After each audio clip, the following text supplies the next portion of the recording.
Well, my flexible working arrangement with the firm basically started about 12 months ago when my wife got a promotion at the law firm that she works at. So she got promoted to partner, which meant that she had a lot of overseas travel, as well as travelling up to London quite often. And I was in the corporate department as a transactional lawyer, so obviously subject to all the kind of client demands that brings. And so we needed something where I'd be reliably in Bristol, because we have two small children, to pick up the children.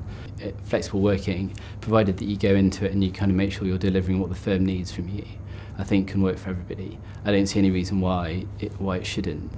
I think, that aside, I think, it really does afford benefits for both the firm and the individual. So I think what the firm gets is, an individual who's really motivated to do the work when they're during their core hours, but also being flexibly responsive outside of those. And for the individual, it just gives you, the ability to have that kind of work-life balance, which, a lot of lawyers obviously strive for. I think the benefits for me are, obviously, it means that our family life is a lot less stressful than it used to be.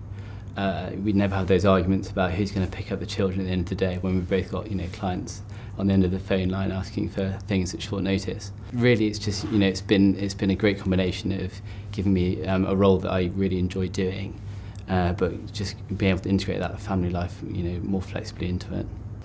Well, the challenges for me is that my arrangement with the firm is that I still do 20% fee earning.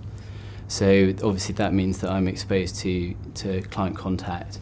The way that we manage that basically is that I only undertake work that's non-transactional. What you need to do is make sure that you are conscious of what the firm's needs are, and make sure that they're conscious of what your needs are as an individual. The mindset doesn't really change. It's still, based around making sure that you are delivering what your clients and your colleagues need within the timeframes that they need them. One thing that I would say is that if you are going to do flexible working, it is flexible in all senses of the word. So I think you need to be equally flexible when it comes to potentially,